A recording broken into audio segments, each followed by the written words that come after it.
नमस्कार दोस्तों, स्वागत है आप सभी का हमारे चैनल सुविद्या में। आज की क्लास में हम रीड इंग्लिश लेवल 2 का महत्वपूर्ण टॉपिक इन्फ्रेंसेस देखेंगे। देखिए, इन्फ्रेंसेस का अगर सामान्य मीनिंग अगर हम देखते हैं तो वो होता है अनुमान लगाना। इसका शाब्दिक अर्थ देखें तो अनुमान लगाना इसका शाब्दिक अर्थ होता है।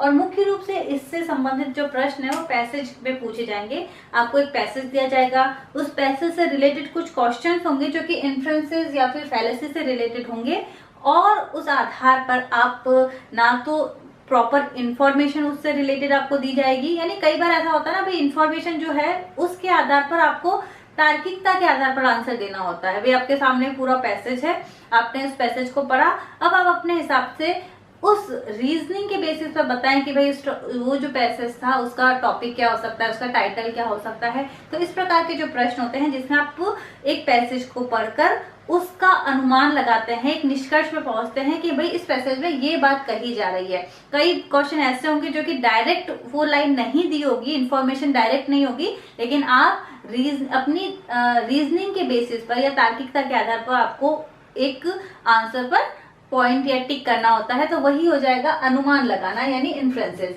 To arrive at a logical conclusion. ठीक है, आपके पास जो प्रश्न पूछा गया है, आपके पास जो स्टेटमेंट दिया गया है, आप उसे ध्यान से पढ़कर एक लॉजिकल कंक्लूजन पर अगर पहुंचते हैं, एक तार्किक निष्कर्ष पर अगर पहुंचते हैं, तो उसी को इन्फ्रेंसेस कहा जाएगा।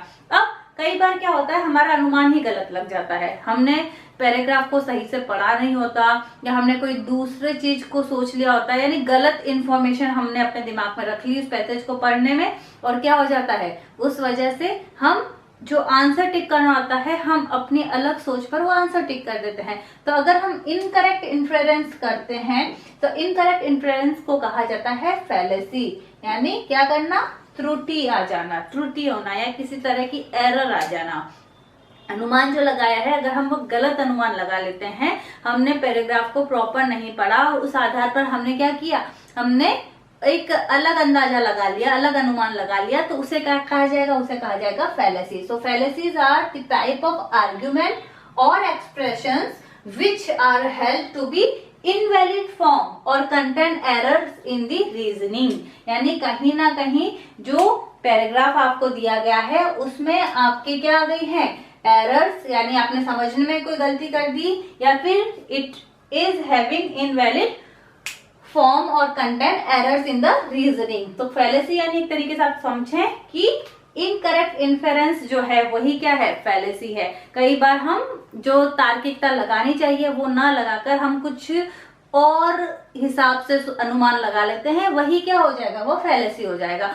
तो अब फैलेसी कितने टाइप की हो सकती है, जो एरर्स है वो कब कब हो सकती हैं, किन किन सिचुएशंस में व्यक्ति जो है पैराग्राफ को पढ़कर उसको प्रॉपर नहीं समझता और कहीं ना कहीं कोई त्रुटि या एरर कर देता है। तो उसका पहला एक कारण हो सकता है, या फिर टाइप्स ऑफ फैलेसी में पहली टाइप हो जाएगी fallacy of composition. Fallacy of composition means something which applies to the whole because it is true of part of the whole. इसका मतलब क्या है कि अगर कोई चीज किसी होल के एक पार्ट के लिए सच है, कोई एक चीज किसी होल के एक पार्ट के लिए सच है, ठीक है, इस पार्ट के लिए वो चीज सही है, इसका मतलब ये नहीं है कि जो कंप्लीट होल है उसके लिए भी वो करेक्ट हो। एक के लिए अगर कोई चीज सही है तो वो सभी के लिए सही हो, ऐसा जरूरी नहीं है। तो फैलेसी ऑफ कंपोजिशन यही कहती है। एक सिंपल से एग्जांपल के थ्रू हम पढ़ लेते हैं। इफ आई स्टैंड, ठीक है, अगर मैं खड़ा होता हूं सो आई कैन सी बेटर। मुझे क्लास में इतने सारे बच्चे हैं, ठीक है, अब बच्चे जो हैं उनमें अगर मैं खड़ा होकर कुछ चीज देखने की कोशिश करता हूँ, बोर्ड पर भी अगर ऐसे ही समझ लें, तो मैं आसानी से देख सकता हूँ। इसलिए क्या अगर सारे बच्चे all stand we can all see better, क्या सारे बच्चे खड़े हो जाएंगे तो क्या सारे देख पाएंगे, नहीं। यानी जो चीज एक पर लागू होती है जरूरी नहीं है कि वो सभी पर लागू हो। आई बात समझ में, मैं अच्छा पढ़ लेता हूँ तो इसका मतलब जरूरी नहीं कि सारे बच्चे अच्छे पढ़ लें। एक इस तरीके से अगर बात है कि भाई एक पार्ट जो है अगर वो कुछ कर रहा है तो जरूरी नहीं है कि उसका जो होल हो वो भी वो चीज कर सके। ये चीज आप ध्यान रखें कि something applies to the whole, ऐसी कोई, because it is true of the part of the whole. आई बात समझ में? एग्जाम्पल बहुत सरल, if I stand I can see better, if all stand we can all see better. So ये कहीं ना कहीं क्या हो जाएगी, कई बार फैलेसी ऑफ कंपोजिशन हो जाता है, ये कहीं एक एरर है जो कि सही नहीं है। ऐसा जरूरी नहीं है कि अगर एक मेंबर, ग्रुप का एक मेंबर अगर कोई चीज अच्छी कर रहा है तो पूरा का पूरा ग्रुप अच्छा कर रहा है, ये बात जरूरी नहीं है। इसी का अपोजिट हो जाएगा fallacy of division. Something applies to the part because it is true for the whole. ठीक है, कोई चीज होल के लिए हो रही है तो जरूरी नहीं है कि उसका पार्ट भी वो हो सके। इसी का अपोजिट हमने कर दिया कि समथिंग विच इज अप्लाइज, जो कि किसी होल पे अप्लाई हो पा रही है, जरूरी नहीं है कि वो उसके पार्ट पर भी अप्लाई हो सके। फॉर एग्जाम्पल, एक एग्जाम्पल देखकर हम देखते हैं, all the works of Shakespeare can not be read in a day. ठीक है, शेक्सपियर के द्वारा जितनी भी हम कह सकते हैं कि किताबें लिखी गई हैं वो हम एक दिन में नहीं पढ़ सकते। ठीक है, नहीं पढ़ सकते, भी शेक्सपियर के द्वारा जो भी लिखा गया है वो एक दिन में नहीं पढ़ सकते। Therefore, the drama Romeo and Juliet, which is one of the works of Shakespeare, can't be read in a day. तो इसका मतलब ये है कि हम जो इसका रोमियो और जूलियट है वो भी एक दिन में नहीं पढ़ सकते। भाई ये तो गलत है ना। हाँ, हम यूं कह सकते हैं कि भाई जैसे एक और एग्जांपल मैं ले लेती हूँ कि भाई इंग्लिश की जो ये पूरा आपका सिलेबस है वो हम एक दिन में कंप्लीट नहीं कर सकते। भाई बिल्कुल सही है, एक दिन में नहीं कंप्लीट कर सकते। ये सबके लिए एक पूरे ग्रुप की बात हो गई, होल की बात हो गई कि इंग्लिश का सिलेबस जनरली एक दिन में कंप्लीट नहीं कर सकते। तो क्या हम इंग्लिश का ये वाला जो टॉपिक है इन्फ्रेंस, तो वो भी एक दिन में कंप्लीट नहीं कर सकते? भाई इसका पार्ट तो कर सकते हैं ना। तो ये चीज भी कहीं ना कहीं त्रुटि हो जाती है, एरर हो जाती है, जिसे कहा जाता है फैलेसी ऑफ डिवीजन। आई बात समझ में? फैलेसी ऑफ कंपोजिशन और फैलेसी ऑफ डिवीजन एक दूसरे के अपोजिट आप समझ लें। तीसरा प्रकार है फैलेसी ऑफ इक्विवोकेशन। इक्विवोकेशन का मतलब क्या होता है, कई बार अनेकार्थक शब्दों का प्रयोग हो जाता है। एक जैसे दो वर्ड्स आ गए किसी फ्रेज में या किसी सेंटेंस में और दोनों बार उनका अलग अलग मीनिंग है, तो कई बार लोग जो है कंफ्यूज हो जाते हैं, अलग इंटरप्रिटेट करने लग जाते हैं, अलग अनुमान लगा लेते हैं और वहां पर भी इनकरेक्ट इन्फ्रेंस आ जाता है, गलत अनुमान जो है वो लग जाता है। For example, sliding between two or more different meaning in a single word that is important to the argument। तो सिंपल सी बात है कि एग्जांपल देकर आप समझेंगे तो आपको अच्छे से समझ में आ जाएगा। I have the right to watch the real world। ठीक है ना, अब मुझे क्या है, I have the right। अब यहाँ पर एक right शब्द का प्रयोग हुआ है, therefore it's right for me to watch the show।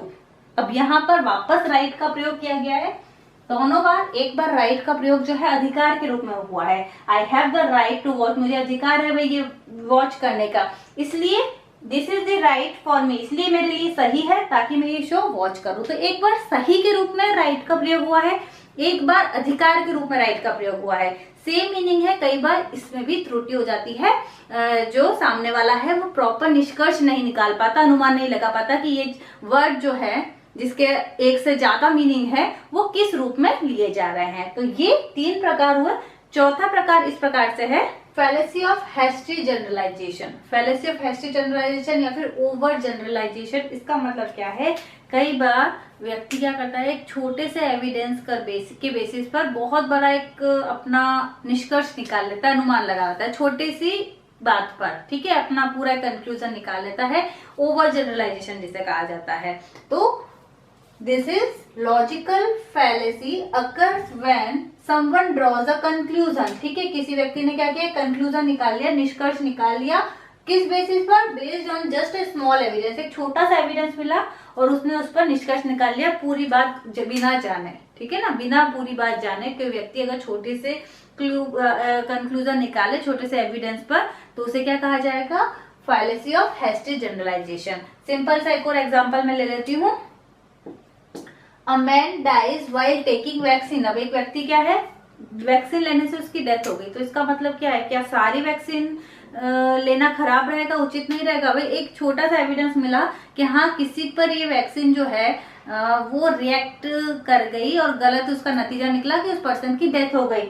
So therefore vaccination is dangerous. इसलिए हमने क्या कह दिया कि वैक्सीनेशन का जो पूरा प्रोसेस है वो ही डेंजरस है। भाई ये गलत है ना, एक छोटे से एविडेंस पर हम पूरा का पूरा एक बड़ा निष्कर्ष नहीं निकाल सकता। ठीक है, एक लेडी कह रही है कि उसका पति उसको बहुत मारता पीटता है, ठीक है, उसके साथ उसका बर्ताव बिल्कुल अच्छा नहीं है, तो दुनिया के सारे लड़के बुरे हैं, भाई ऐसा तो नहीं है ना। भाई उस पर्सन के साथ वो चीज गलत हुई है, इट डजंट मीन कि सारे जो बॉयज होंगे वो खराब होंगे। तो आप ध्यान रखिए, छोटे से एविडेंस के बेसिस पर कई बार लोग जो है वो गलत निष्कर्ष निकाल लेते हैं, बड़े लेवल पे एक गलत निष्कर्ष निकल जाता है और वो भी गलती का कारण होता है, एरर का एक कारण होता है।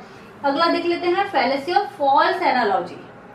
क्या है फैलेसी ऑफ फॉल्स एनालॉजी? इसका मतलब ये है कि दो अलग अलग ही, एक ही कह सकते हैं कि सेंटेंस में दो ऐसी बातें कही गई हैं जिनका एक दूसरे से कोई लेना देना ही नहीं है और उसको एक ही सेंटेंस में साथ में ले लिया है, उसे क्या कहा जाएगा? Fallacy of false analogy. यानी व्यक्ति सोच ही गलत रहा है, उसके दिमाग में जो विचार आ रहे हैं, दो अलग अलग बातें आ रही हैं, वो ही अलग तर्क की आ रही हैं।